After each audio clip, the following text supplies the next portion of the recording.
Police express regret for stopping anti-monarchists protesting at the Coronation.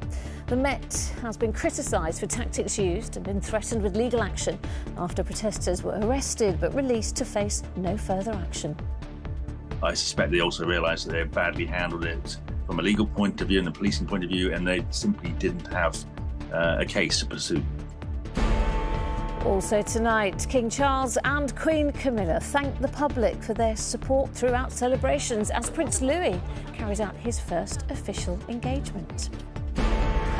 Russia launches a barrage of attacks on Ukrainian cities and... Chance here, McNeil, can he finish it? He will! It's going to be 4! Dwight McNeil! A crucial win for Everton in their battle to avoid relegation.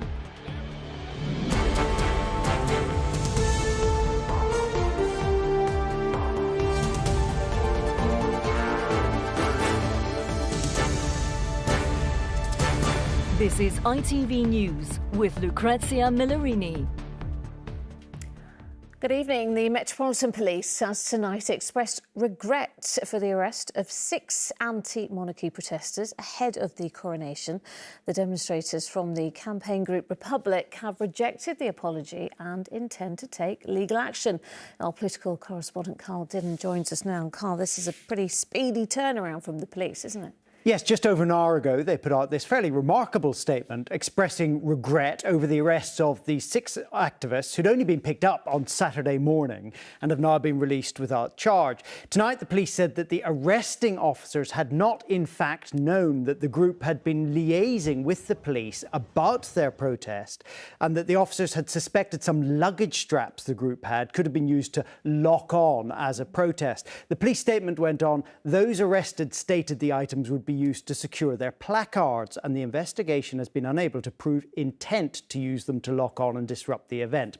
We regret that those 6 people arrested were unable to join the wider group of protesters in Trafalgar Square and elsewhere on the procession route. But the head of Republic, who was one of the 6 arrested, says the speed with which the police have dropped the whole thing has betrayed the weakness of their case from the start.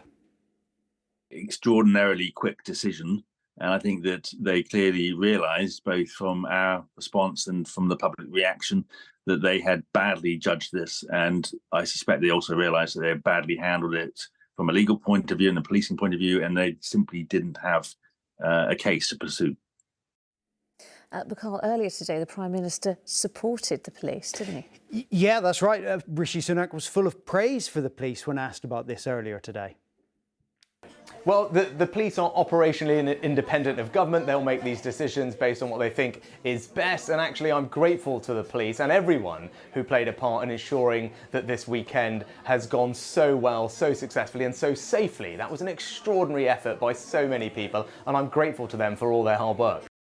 Yet despite all of that, the Metropolitan Police now find themselves accused of preventing a lawful protest and facing legal action. All right, Carl, thank you. Well, meanwhile, King Charles has thanked the nation after a weekend of coronation celebrations. He said the support was the greatest coronation gift of all. Today, the King invited the country to support local causes and create a legacy of volunteering. Well, thousands of people did just that, including some of the youngest members of the royal family, as Geraint Vincent reports. The coronation weekend came to a close with the release of the official photographs taken to mark the crowning of King Charles and Queen Camilla. The King pictured here in the throne room with orb and sceptre at Buckingham Palace. But the special bank holiday was more about getting stuck in than posing, and one of the King's grandsons was in the box seat. After a dicey start, Prince Louis and his dad eventually got the hang of the digger, all part of the volunteering campaign, the big help out. The task at hand in Slough was the renovation of a scout hut. Prince George was drilling holes in some timber and Princess Charlotte was varnishing some doors. The Waleses all devoting some free time to a worthy cause. Well done, Louis. To have had the support of the Prince and Princess of Wales and the rest of the family as well just goes to show that as a family you can get involved in volunteering, that it's fun, that you can learn things and you feel good about it as well. And with the hard work done, there was time for some archery. marshmallows, and of course a photo. The Duke and Duchess of Edinburgh, meanwhile, were helping out at a training centre for guide dogs. All this on the morning after the night before. And a star-studded coronation concert at Windsor Castle.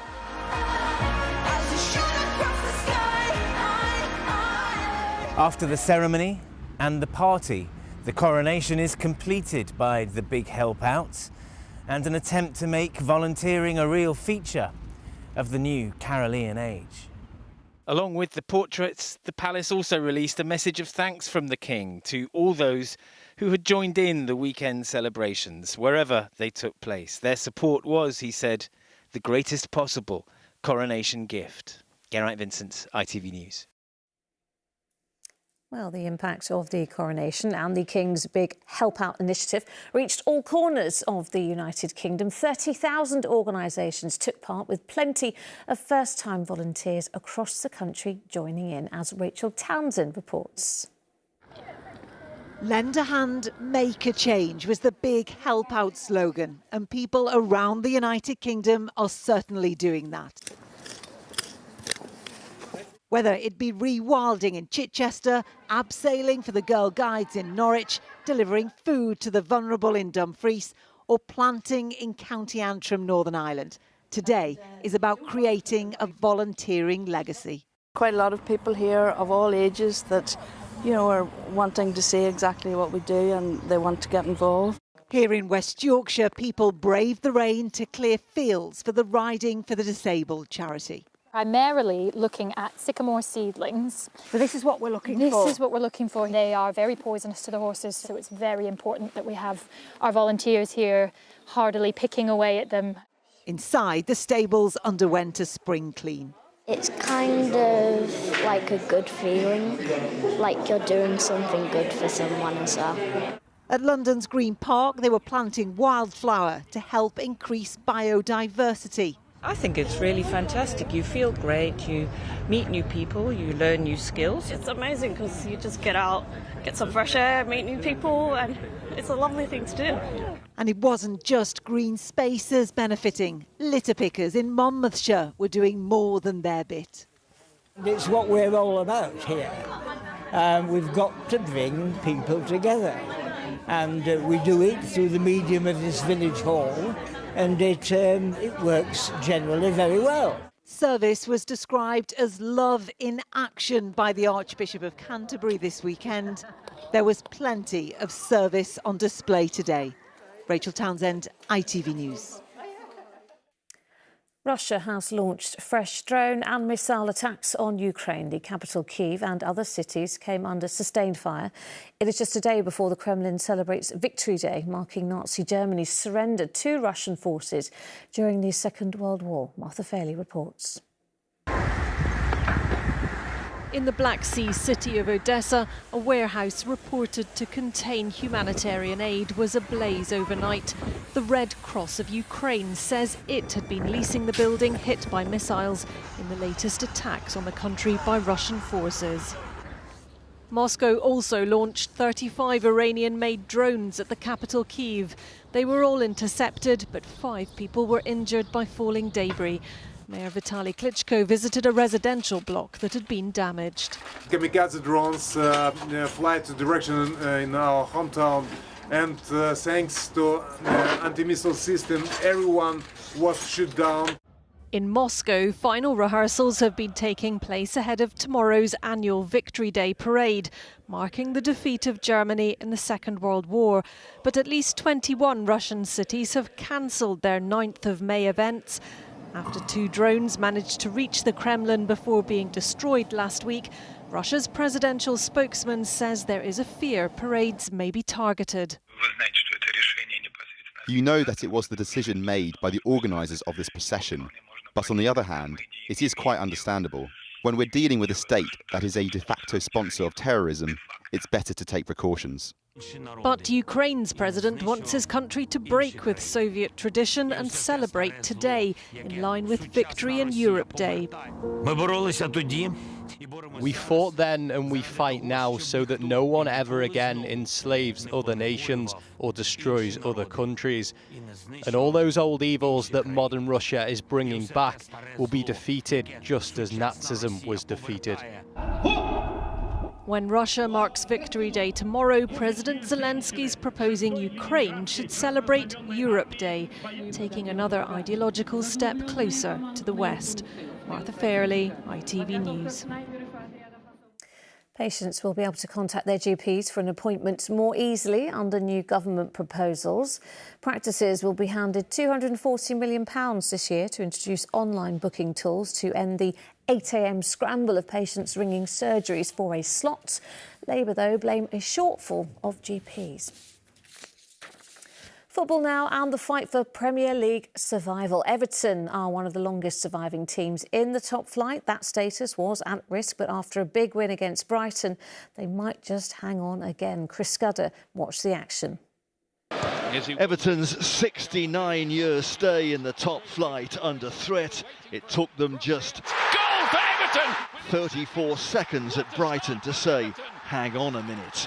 Only 6 wins in 34 matches really didn't bode well, but no one told Doucouré, who scores again! And before Brighton, one of the teams of the season, knew what had hit them, Everton, astonishingly, were 3 goals up. If the Toffees' long-suffering fans were expecting a stickier second half, they got one. But everything Brighton threw at Jordan Pickford stuck to his goalkeeping gloves. Wondrous save! At the other end, Brighton were all at sea again, and Dwight McNeil could hardly believe he was walking the ball into the net for number 4. Everton's 5th was reminiscent of a very famous England goal at Wembley in 1966. But if some were saying for Everton, they think it's all over. He goes alone and scores! It might not be now. Chris Scudder, ITV News. Elsewhere, Nottingham Forest, who are also battling to avoid relegation, beat fellow strugglers Southampton 4-3. Brazilian midfielder Danilo scored Forest's 4th goal to help his side to victory. The result means they move out of the relegation zone.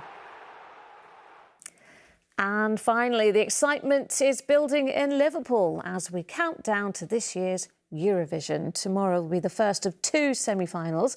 From Liverpool, our entertainment reporter Rishi Davda reports. It's never been one for the shy, modest or introverted, but that's what's always made Eurovision so special.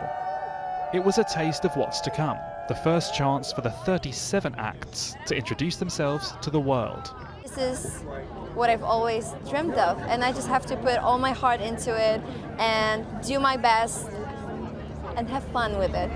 I was imagining this moment, you know, a week or less than a week before the final. I thought I'd be, you know, freaking out, but I think the closer I get, the more ready I am, you know, I'm feeling really pumped.